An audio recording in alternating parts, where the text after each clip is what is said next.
Bom dia, mais uma vez nos alegramos por estarmos juntos nesse dia especial que é o domingo, o dia do Senhor, um dia onde normalmente a igreja se reuniria aqui no templo para adorarmos, mas infelizmente por causa da situação que ainda estamos enfrentando, estamos ainda nos nossos lares. Eu espero que seja um momento especial para a sua vida nesta manhã, esse culto. Convido você a abrir a Bíblia no Salmo 93 e nós vamos lê-lo neste momento. Esse salmo fala da majestade e da glória do Senhor. Salmo 93 diz: O Senhor reina, vestiu-se de majestade vestiu-se o Senhor e armou-se de poder. O mundo está firme e não se abalará. O teu trono está firme desde a antiguidade. Tu existes desde a eternidade. As águas se levantaram, Senhor, as águas levantaram a voz, as águas levantaram o seu bramido. Mais poderoso do que o estrondo das águas impetuosas, mais poderoso do que as ondas do mar é o Senhor nas alturas. Os teus mandamentos permanecem firmes e fiéis. A santidade, Senhor, é o ornamento perpétuo da tua casa. Então nós louvamos a Deus que esse salmo fala da grandeza do Senhor, fala da sua majestade. E, portanto, nós não precisamos temer o que está acontecendo nesses dias, porque a nossa vida está nas mãos desse glorioso Rei eterno. Vamos curvar as nossas cabeças e vamos orar ao Senhor, pedindo as suas bênçãos para o culto desta manhã.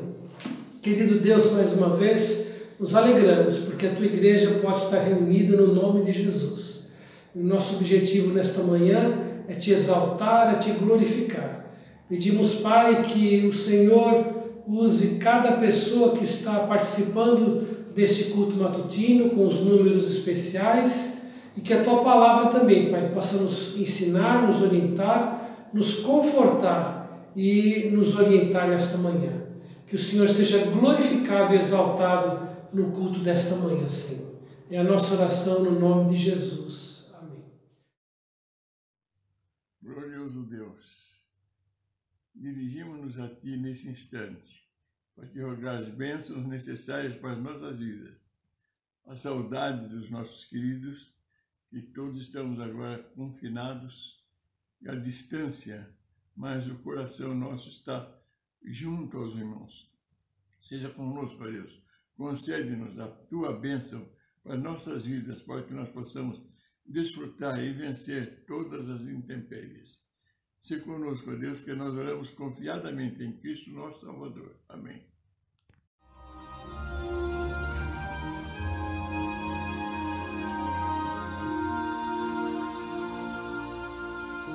Diga para os temerosos, não há nada a temer.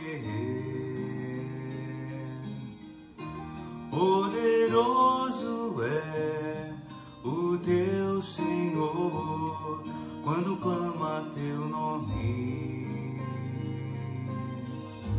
Ele então virá.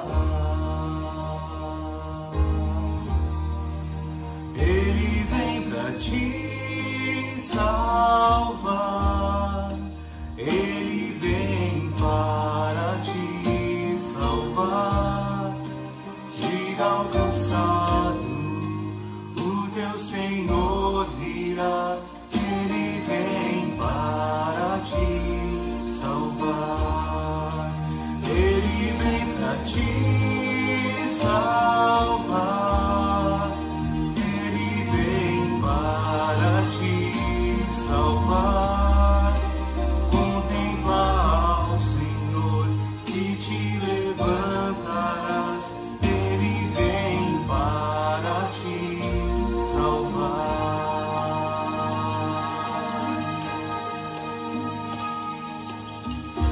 diga para os abatidos,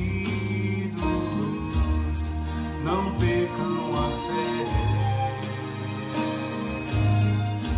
Poderoso é o teu Senhor, quando clama teu nome.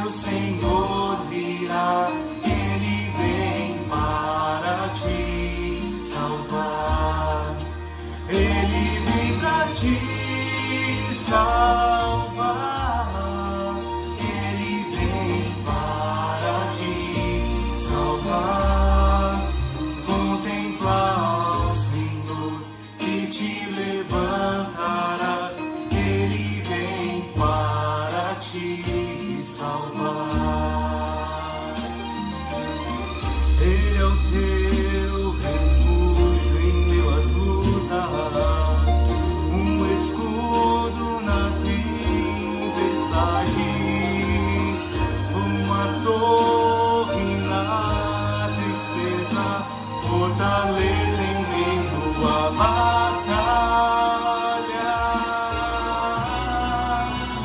Ele vem pra te salvar, Ele vem para te salvar, te alcançado, o teu Senhor virá. Ele vem para te salvar, Ele vem pra te salvar, Ele vem para te salvar. Contempla ao Senhor que te levantarás, Ele vem para te salvar. Contempla ao Senhor que te levantará, Ele vem para te salvar. Contempla ao Senhor que te levantará, Ele vem para te salvar. Amém. Vinde a mim, todos que estáis cansados e sobrecarregados, que eu vos aliviarei.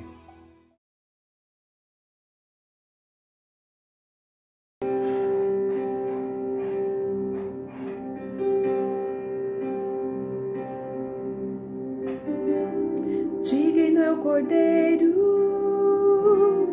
que foi morto,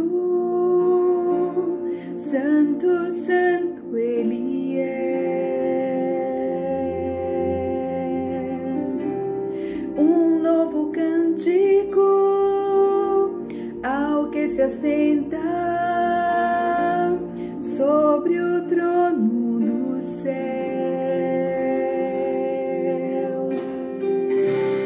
Digno é o Cordeiro que foi morto, santo, santo Ele é.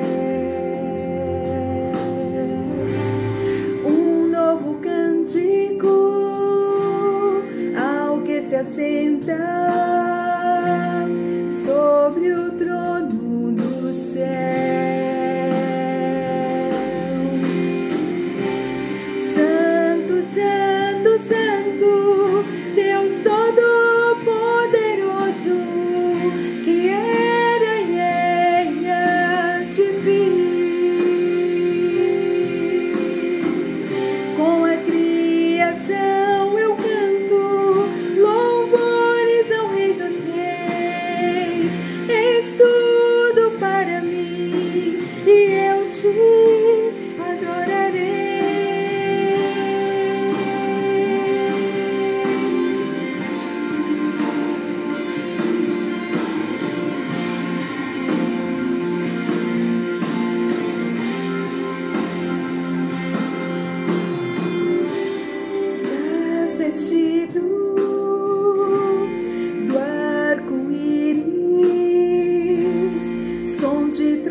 Louvores, honra e glória, força e poder para sempre, ao único Rei eternamente. Santo, Santo, Santo, Deus Todo-Poderoso, que era e és, te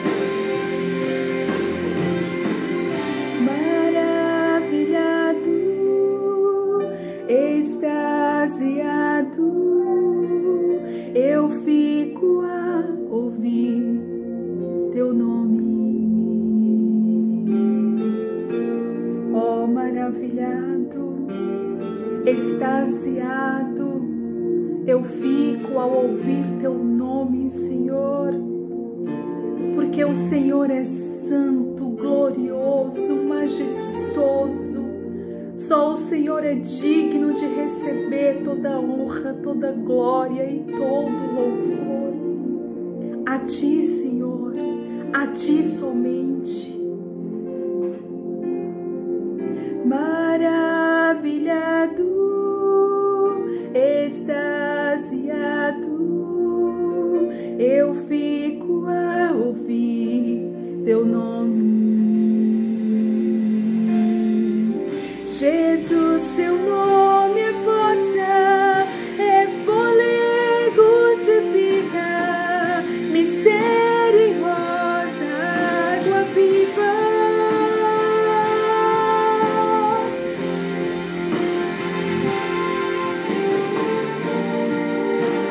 Santo, santo, santo é o teu nome, ó Jesus, só o teu nome é fôlego de vida, não há outro como tu.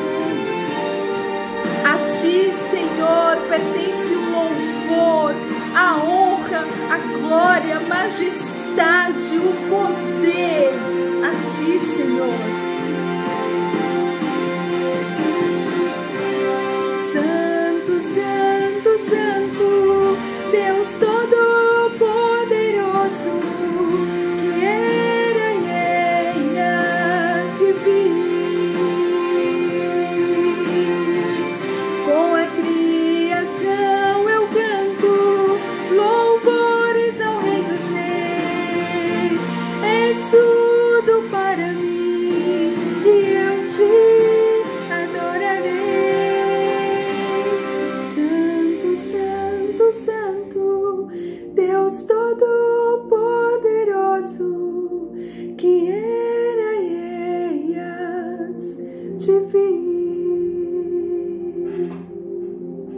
Com a criação eu canto louvores ao Rei dos Reis. És tudo para mim e eu te adorarei. Santo, santo, santo, Deus Todo-Poderoso, que era e hás de vir. Com a criação eu canto louvores ao Rei dos Reis. És tudo para mim e eu te adorarei.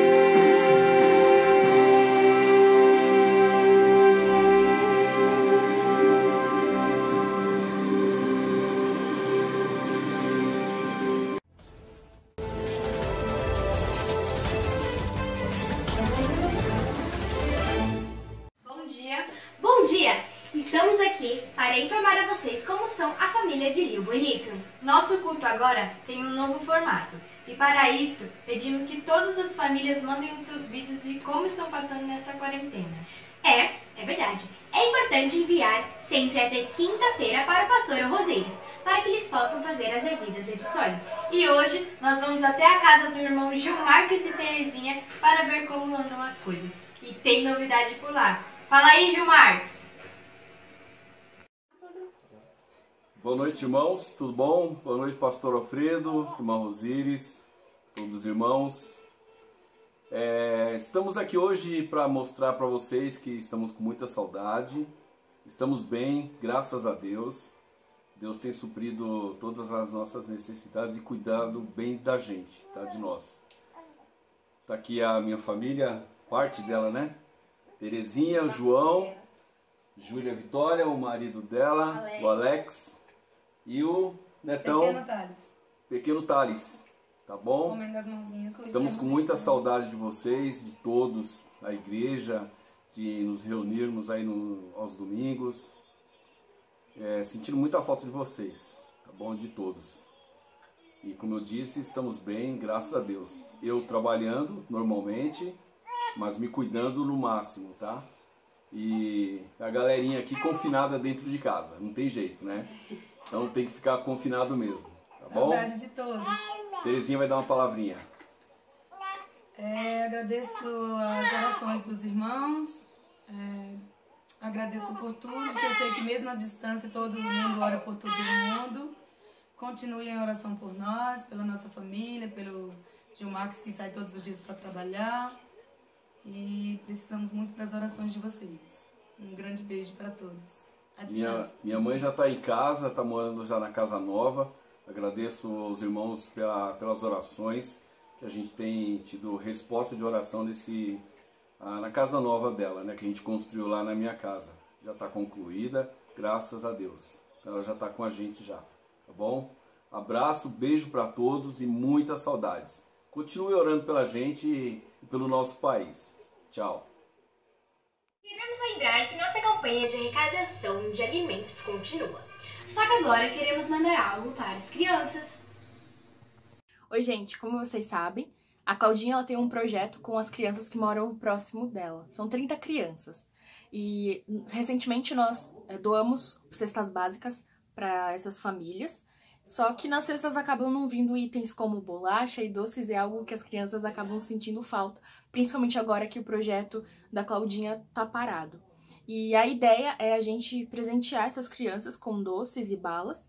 Então, se você quiser ajudar, seja com um pacote de bolachas ou com algum pacote de doce, ou até mesmo em dinheiro, você pode fazer a doação, pode procurar o pastor ou a Rosíris, ou até mesmo me mandar uma mensagem no WhatsApp, falando com o que você pode doar, pra gente montar isso e entregar pra elas.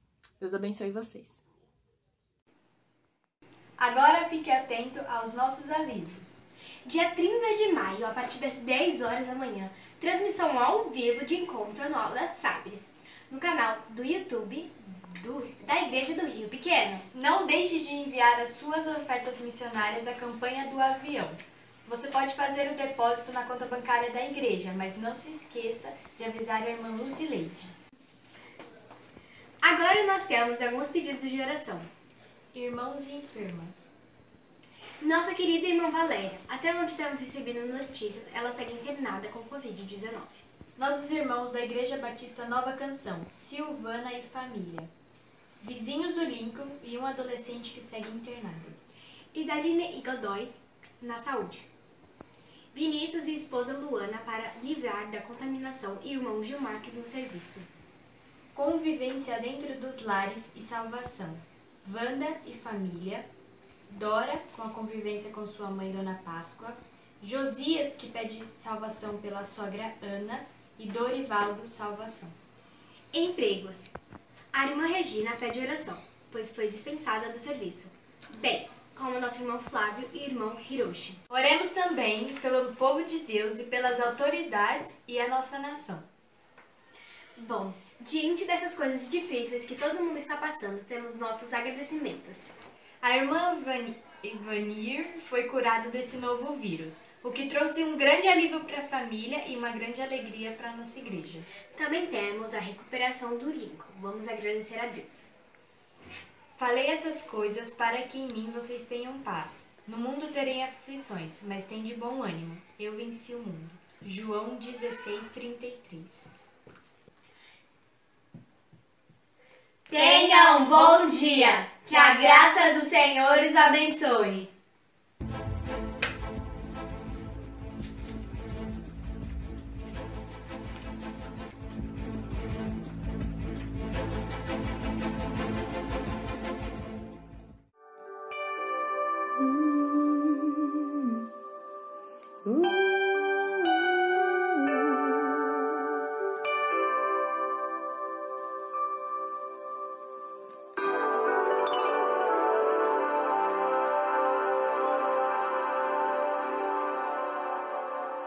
Senhor, tu me sondas e me conheces, sabes quando assento e levanto,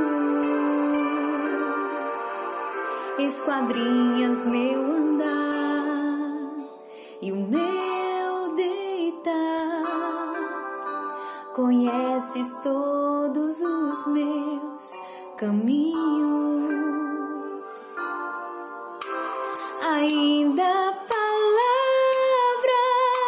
não me chegou à boca, não. E tu já conheces, Senhor. Tu me cercas por trás e por diante, e sobre mim põe tuas mãos. Sonda-me, ó Deus, conhece o meu coração, prova-me os pensamentos,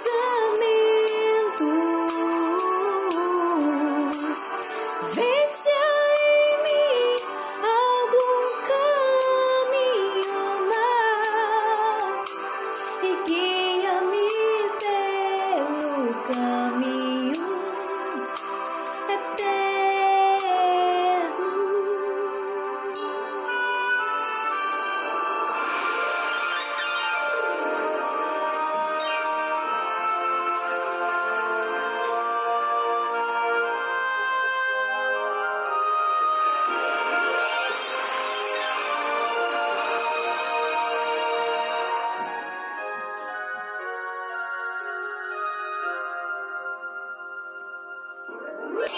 Senhor, tu me sondas e me conheces, sabes quando assento e levanto,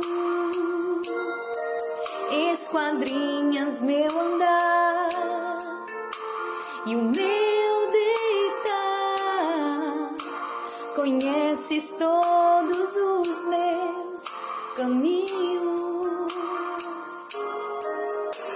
Ainda a palavra não me chegou à boca, não, e tu já conheces, Senhor. Tu me cercas por trás e por diante, e sobre mim põe tuas mãos. Sonda-me, ó Deus, conhece o meu coração, prova-me os pensamentos,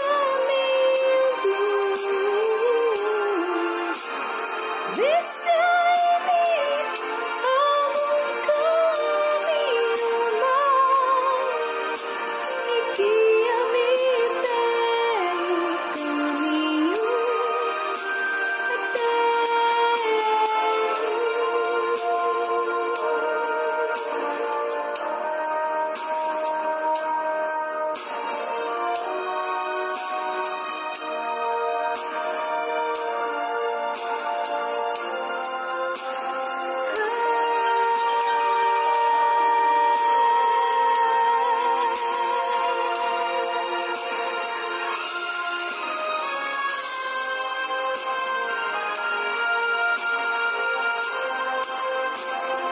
Sonda-me, ó Deus, conhece o meu coração, prova-me os pensamentos,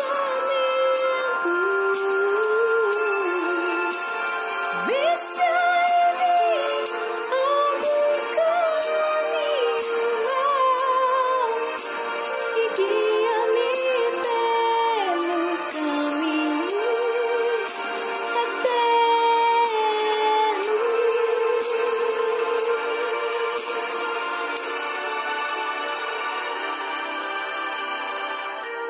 Guia-me pelo caminho eterno.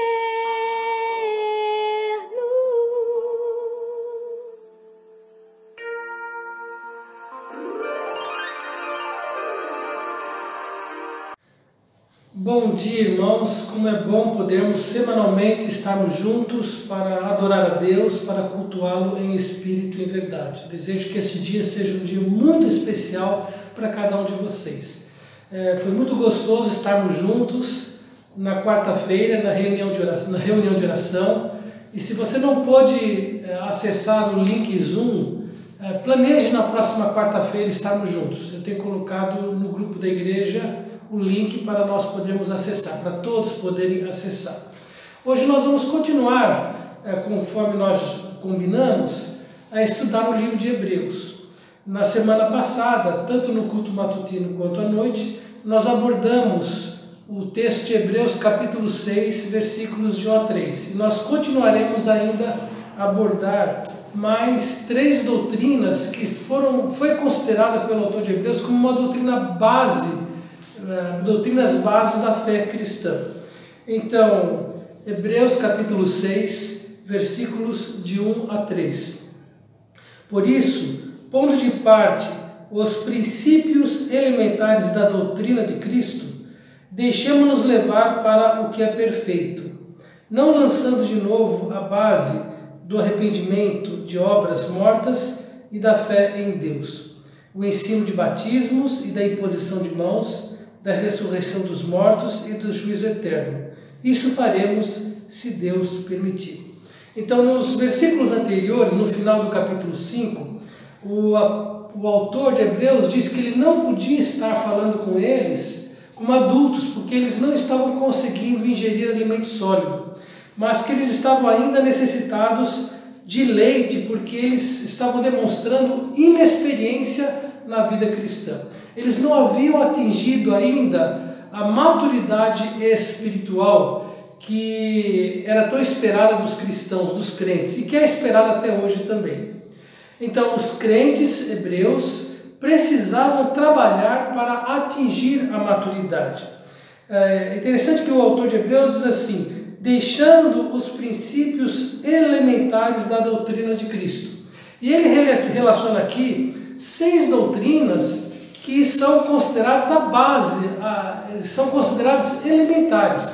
Mas, infelizmente, há muitos crentes que nem essas doutrinas ainda eles têm discernimento. Por isso que nós estamos abordando estas 6 doutrinas para podermos continuar a seguir no livro de Hebreus. E as doutrinas básicas são essas: arrependimento, fé em Deus, batismos, essas 3 doutrinas que nós já tratamos, e nós vamos tratar neste dia, Deus permitindo, a doutrina da imposição de mãos, ressurreição dos mortos e do juízo eterno. Então o autor diz: deixemos-nos, pondo de parte os princípios elementares da doutrina de Cristo, deixemos-nos levar para o que é perfeito. A palavra perfeito aqui traz a ideia daquilo, deixemos-nos levar daquilo que é maduro, daquilo que nós precisamos para ter uma vida cristã completa. Então ele está falando de doutrinas que são doutrinas que nos ajudam a atingir a maturidade cristã. Então, na última mensagem nós abordamos as 3 primeiras e agora iremos abordar as 3 últimas aqui mencionadas. Então, a próxima doutrina mencionada aqui é a doutrina da imposição de mãos. Quando nós observamos a vida de muitos cristãos e de muitas igrejas, nós podemos observar que, à luz da Bíblia, esta prática tem sido utilizada de maneira equivocada ou de maneira errada. E o que nós precisamos fazer é voltar às Escrituras e destacar os textos onde a imposição de mãos foi realizada e tirarmos aí os princípios que nós precisamos ter para termos uma prática correta desta questão de imposição de mãos. Então, nós encontramos vários textos que falam sobre esta doutrina. O primeiro texto está lá em Josué, no capítulo 27, a partir do versículo 18, a prática da imposição de mãos. Então, diz assim o texto neste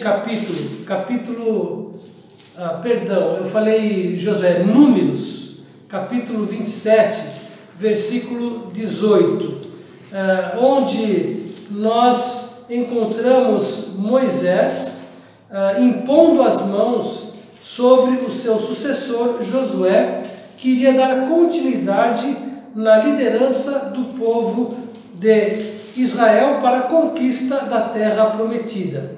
Então, no livro de Números, perdão, eu falei Josué, mas é Números, capítulo 27, versículo 18. Disse o Senhor a Moisés: toma Josué, filho de Num, homem em quem há o Espírito, e impõe-lhe as mãos. Põe sobre ele a tua autoridade, para que lhe obedeça toda a congregação dos filhos de Israel. Então, a razão por que Deus mandou Moisés impor as mãos sobre Josué é para que a autoridade que estava sobre ele fosse transferida para Josué, para que a partir deste momento ele desse continuidade ao ministério de liderar o povo de Israel na libertação, na conquista da terra prometida. Então, a ideia de impor as mãos traz a ideia de transferir a autoridade para uma outra pessoa. Outro texto que nós encontramos está em Mateus capítulo 9, versículo 18, quando Jairo vem até Jesus e pede para ele impor as mãos sobre o seu filho que estava doente. E Jesus foi e, na verdade, Jesus realizou a cura, mas ele não impôs as mãos. Está lá em Mateus, no capítulo 9, no versículo, a partir do versículo 18. Vamos abrir lá em Mateus, se você puder abrir, capítulo 9, versículo 18. Então diz assim, Mateus 9, 18. Enquanto estas coisas lhe dizia, eis que um chefe, aproximando-se, o adorou e disse: minha filha faleceu, agora mesmo, mas vem e impõe as mãos sobre ela e viverá. Então ele faz esse pedido para Jesus. Jesus vai até a casa de Jairo e de fato efetua esse grande milagre, ressuscitando-a, porque ela estava morta. Mas quando nós olhamos o texto, nós verificamos que Jesus não impôs as mãos. Ele tomou a menina pelos braços e realizou o milagre. Tá? Outro texto está em Mateus capítulo 19, quando os pais trouxeram as crianças para que Jesus lhe impusesse as mãos. E de fato Jesus tomou as crianças e impôs as mãos, abençoando as crianças. Essas são alguns textos que falam sobre a imposição das mãos nos evangelhos. Outra ocasião em que nós encontramos a prática da imposição das mãos está ligada àquele momento em que as viúvas dos hebreus estavam sendo esquecidas na distribuição diária das provisões, e eles reclamaram. Então eles disseram que deveriam escolher homens que pudessem ajudar naquela distribuição. Foi então a eleição dos diáconos. Então, após a eleição dos diáconos, lá em Atos capítulo 6, diz o texto que os apóstolos impuseram as mãos e eles, a partir daquele momento, começaram o exercício daquele ministério. Então, quem impôs as mãos foram os apóstolos.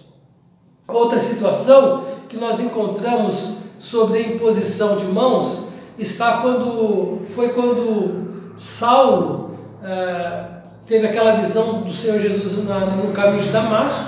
Ele ficou cego, foi levado para uma casa e depois então Deus mandou que Ananias, o profeta, fosse até ele, e naquele momento Ananias impôs as mãos sobre Saulo, e daquele momento em diante Saulo passou a chamar-se Paulo e começou então a servir a Deus. De perseguidor da igreja, ele passou a ser perseguido pelos seus inimigos.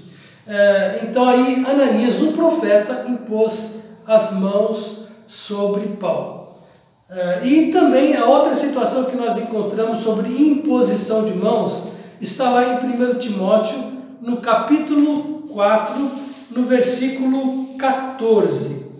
Paulo, dizendo para Timóteo, diz o seguinte, em 1 Timóteo 4, versículo 14: não te faças negligente para com o dom que há em ti, o qual te foi concedido mediante profecia, com a imposição das mãos do presbitério. Em 2 Timóteo também, capítulo 1, versículo 6, diz assim: por esta razão, pois te admoesto, que avives o dom de Deus que é em ti pela imposição das minhas mãos. Então, o que aconteceu aqui? Timóteo, certamente ele assumiu o ministério pastoral, e para ele exercer esse ministério pastoral, Paulo e os presbíteros da igreja, ou seja, outros pastores da igreja, se reuniram. É provável que tivessem feito um concílio, ou seja, um exame, para verificar se ele estava preparado para assumir o ministério pastoral. E após este exame, então, Paulo e os presbíteros impuseram as mãos sobre Timóteo. A partir deste momento, então, ele pôde exercer o ministério pastoral. E no livro de Timóteo também, na carta de Timóteo capítulo 5, no versículo 22, há uma instrução e uma advertência quanto ao cuidado que se deve ter para impor mãos sobre pessoas que vão exercer o ministério. Então diz assim no versículo 22, como instrução para a igreja e para nós: a ninguém imponhas precipitadamente as mãos, não te torne cúmplices de pecados de outrem, conserva-te a ti mesmo puro. O que o Paulo está dizendo para Timóteo? Olha, tome cuidado. Se você for indicar alguém, ou se alguém estiver colocando-se à disposição para servir a Deus no ministério, não seja precipitado de impor as mãos em delegar essa autoridade para que essa pessoa saia e exerça esse ministério pastoral. Então, para se consagrar um pastor, há necessidade de muito cuidado, de muita atenção. Não sermos precipitados de impormos as mãos a pessoas erradas, a pessoas talvez não chamadas ou a pessoas não qualificadas para o ministério pastoral. É muito comum no nosso movimento, antes de consagrarmos alguém para o ministério pastoral, primeiro, essa pessoa tem que ter preparo, ou seja, ela deve ter feito algum curso, um seminário, bacharel em teologia, ela deve demonstrar um bom conhecimento teológico acerca das doutrinas cristãs e das doutrinas da palavra de Deus. Após ele então receber esse preparo, a igreja solicita aos pastores ou a ordem dos pastores para que se faça um concílio. O que é o concílio? Vários representantes de igrejas constituídos por pastores e talvez diáconos, porém mais pastores, e esses pastores reunidos então formam um concílio.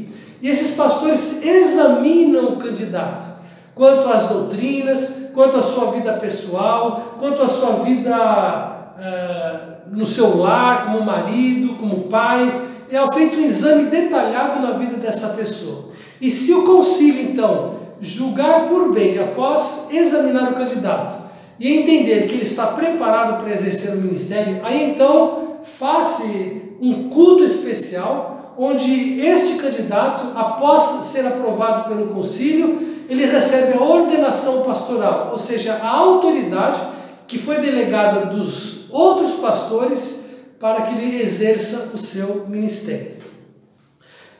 Então nós vamos verificar que no Velho Testamento a imposição de mãos foi dada para transferir a autoridade para outra pessoa exercer um ministério. No Novo Testamento nós vamos ver que somente Jesus e os apóstolos e presbíteros praticaram a imposição de mãos. Jesus praticou abençoando crianças, curando alguns enfermos. Os apóstolos praticaram a imposição de mãos, consagrando os diáconos ao serviço e impondo as mãos ao ministério pastoral. Então, a doutrina da imposição de mãos não pode, não deve ser feita por qualquer crente no Senhor Jesus Cristo. Ele já deve estar investido de alguma autoridade, ou ele já deve estar exercendo um ministério da qual ele já recebeu por imposição de mãos. Aí então ele pode impor as mãos com muito cuidado, com muito critério, a outras pessoas que estarão exercendo ministério, ou o ministério diaconal, ou o ministério pastoral. Então, o autor de Hebreus cita que esta doutrina como uma doutrina básica da fé cristã. E nós temos que, como igreja, tomar muito cuidado em quem a igreja vai pedir para que outros pastores façam imposição de mãos para o exercício ministerial. A próxima doutrina que nós verificamos aqui, que é destacada aqui pelo autor de Hebreus, fala sobre a ressurreição dos mortos. Nos tempos de Jesus Cristo, havia muitas pessoas que estavam com muitas dúvidas em seus corações com relação à ressurreição dos mortos. Mesmo depois de Cristo ter ressuscitado dos mortos, há algumas pessoas que não viram Jesus Cristo, mas ouvindo a pregação dos apóstolos, estes sim viram, mas eles estavam muitos com dificuldade de crer no fato da ressurreição de Cristo. Nos tempos de Jesus, haviam dois grupos religiosos entre os judeus. Um dos grupos chamava-se os fariseus. Dentro da doutrina dos fariseus, eles criam na ressurreição dos mortos. Um outro grupo religioso que havia nos tempos de Jesus eram os saduceus. Esse grupo, eles não criam na ressurreição dos mortos. Os fariseus também criam que todo o Velho Testamento era uma autoridade para as suas vidas, desde Gênesis até o livro de Malaquias. Já os saduceus, eles se apegavam mais ao Pentateuco como livros inspirados. Então haviam diferenças até naquilo que eles criam, naquilo que eles tinham como autoridade para as suas próprias vidas. É importante nós ressaltarmos, irmãos, que a nossa esperança, a nossa fé está baseada e firmada na ressurreição do nosso Senhor Jesus Cristo. E desde os tempos de Jesus Cristo, os cristãos enfrentaram algumas dificuldades movidas pela incredulidade das pessoas. O grande problema no coração das pessoas é o problema da incredulidade. As pessoas são incrédulas quanto às verdades da palavra de Deus. E já nos tempos de Jesus, algumas teorias foram levantadas para desacreditar o fato de que Jesus Cristo ressuscitou dos mortos. Uma dessas teorias foi a teoria da catalepsia, ou seja, aquela doença em que a pessoa fica num estado em que ela parece que está morta. Seus batimentos cardíacos são tão lentos que eles não conseguem nem perceber o batimento cardíaco. E então era muito comum pessoas que tinham esse problema serem enterradas vivas. E depois então os seus batimentos cardíacos voltavam ao normal e eles voltavam à vida. Então eles diziam assim, olha, o que Jesus teve foi uma catalepsia, na verdade ele não estava morto, enterraram ele vivo e de fato não houve uma ressurreição de fato. Outra teoria que os incrédulos levantaram para desacreditar da ressurreição de Cristo foi dizerem que as mulheres, quando foram procurar o túmulo de Jesus para embalsamá-lo, não encontraram mais, chegaram num túmulo errado, foram num túmulo que estava desocupado, a teoria do túmulo errado. É tudo movido por incredulidade, as pessoas não querem entender e acreditar que Jesus de fato ressuscitou. E outra teoria que procuraram disseminar foi a teoria do roubo do corpo de Cristo. Eles disseram assim, na verdade Jesus não ressuscitou, os discípulos vieram e roubaram o túmulo de Jesus Cristo, o corpo de Jesus Cristo que estava no túmulo. Mas essa teoria também, todas essas teorias facilmente são derrubadas por uma análise simples e clara das Sagradas Escrituras. Vamos pensar no fato de que os próprios fariseus, os líderes religiosos, eles pensaram na possibilidade, e está registrado nos evangelhos, dos apóstolos e discípulos de Jesus tentarem roubar o corpo de Cristo. Então eles colocaram uma guarda para proteger e selar o túmulo de Jesus Cristo. Então os soldados estavam ali para impedir qualquer possibilidade do corpo de Jesus Cristo. De fato, o corpo de Jesus não foi roubado. Então, De fato, a Bíblia fala que Jesus Cristo ressuscitou. Isto é uma verdade.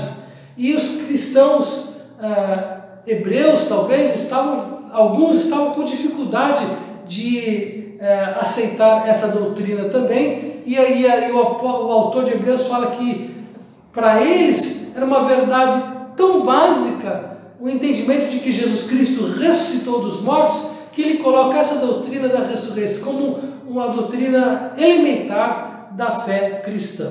E aqui no livro de Coríntios, capítulo 15, nós vemos que o apóstolo Paulo escreveu a esta igreja falando, enfatizando, mostrando a realidade da ressurreição de Cristo. Eu vou ler os primeiros versículos desta carta do apóstolo Paulo aos Coríntios, que diz assim: Irmãos, venho lembrar-vos o evangelho que vos anunciei, ou seja, as boas novas, o qual recebestes, no qual ainda perseverais. Por ele também sois salvos, se retiverdes a palavra tal como vou-la preguei, a menos que tenha escrito em vão. Antes de tudo, vos entreguei o que também recebi, que Cristo morreu pelos nossos pecados, segundo as Escrituras, e que foi sepultado e ressuscitou o terceiro dia, segundo as Escrituras. E apareceu a Cefas, ou seja, Pedro, e depois aos 12, quando nós olhamos para os evangelhos, nós vamos ver que Jesus Cristo entrou no cenáculo onde os discípulos estavam reunidos e ele se apresentou vivo. Depois foi visto por mais de 500 irmãos, de uma só vez, dos quais a maioria sobrevive até agora, porém alguns já dormem. Depois foi visto por Tiago, mais tarde por todos os apóstolos. E afinal, depois de todos, foi visto também por mim, como por um nascido fora de tempo, porque eu sou o menor dos apóstolos, que mesmo não sou digno de ser chamado apóstolo, pois persegui a igreja de Deus. Então, o próprio apóstolo Paulo fala que ele viu Jesus Cristo. E ele menciona que ele subiu até o terceiro céu, teve visões inefáveis, das quais ele não poderia nem mencionar. Então, a nossa esperança está no fato de que Jesus realmente ressuscitou dos mortos. A nossa esperança está nisso. Em 1 Coríntios, no capítulo 15 ainda, no versículo 20, o apóstolo Paulo, então, para tirar todas as dúvidas que pudessem estar alinhadas no coração daqueles crentes de Corinto, ele disse: mas de fato, Cristo ressuscitou dentre os mortos, sendo ele as primícias dos que dormem. Então, Jesus ressuscitou e nós também temos a plena certeza de que um dia, quando passarmos pela morte, quando Jesus Cristo voltar, ele estará nos ressuscitando, nos dando corpos glorificados. E a Bíblia fala dessa esperança, a esperança da nossa ressurreição. E quando nós olhamos para as Escrituras, nós encontramos duas ressurreições. A primeira ressurreição em duas fases. Primeiramente, a ressurreição dos mortos em Cristo, dos mortos que fazem parte da igreja de Jesus Cristo, que está descrita lá em 1 Tessalonicenses, no capítulo 4, a partir do versículo 13 em diante. Quando o autor de Hebreus diz assim: não queremos, porém, irmãos, que sejais ignorantes com respeito aos que dormem, ou seja, aos que morreram, para que não vos entristecerdes como os demais que não têm esperança. Pois se cremos que Jesus Cristo morreu e ressuscitou, assim também Deus, mediante Jesus, trará em sua companhia os que dormem.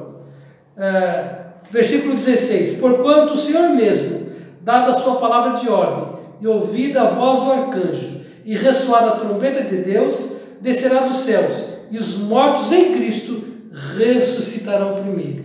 Depois nós, os vivos, que ficarmos vivos, seremos arrebatados juntamente com eles entre nuvens, para o encontro do Senhor nos ares, e assim estaremos para sempre com o Senhor. Então, na volta de Jesus, quando a igreja for arrebatada, os mortos em Cristo ressuscitarão primeiro. Essa é a primeira ressurreição, que é a primeira etapa no início da grande tribulação, antes do início da grande tribulação, e a segunda ressurreição daqueles que durante a ressurreição creram em Cristo, morreram e no final estarão ressuscitando também. Está descrito ali em Apocalipse capítulo 4, versículos de 1 a 4. E a segunda ressurreição será a ressurreição de todos os incrédulos, que ocorrerá depois do milênio, que está descrito em Apocalipse capítulo 20, versículos de 11 a 15, onde eles assumirão corpos incorruptíveis para receberem o julgamento e a eterna condenação por terem rejeitado Jesus Cristo como Senhor e Salvador. Então, duas ressurreições. A primeira, em duas fases da igreja, antes do início da grande tribulação, e dos mortos durante a grande tribulação que receberam Jesus Cristo, e também estará incluído aí os santos do Velho Testamento. E a segunda ressurreição de todos os ímpios depois do milênio, onde eles estarão recebendo corpos incorruptíveis para, infelizmente, serem condenados por terem rejeitado Cristo como Senhor e Salvador. Aí então acontecerá um novo céus e nova terra. Então essa é a nossa esperança, irmãos. Estamos enfrentando um momento difícil, que é esta pandemia, esse coronavírus, em que muitos estão sendo contaminados e muitos estão morrendo. Mas nós, ainda que venhamos a enfrentar a morte por conta desta pandemia, nós temos a gloriosa esperança de que ao deixarmos esse corpo, estaremos entrando na presença do nosso Senhor e Salvador Jesus Cristo. E não temos que temer a morte. A morte é apenas uma transição. O Senhor Jesus Cristo diz: eu sou a ressurreição e a vida. Quem crê em mim, ainda que morra, viverá. Não temos que temer a morte. A morte é um estágio para a eternidade.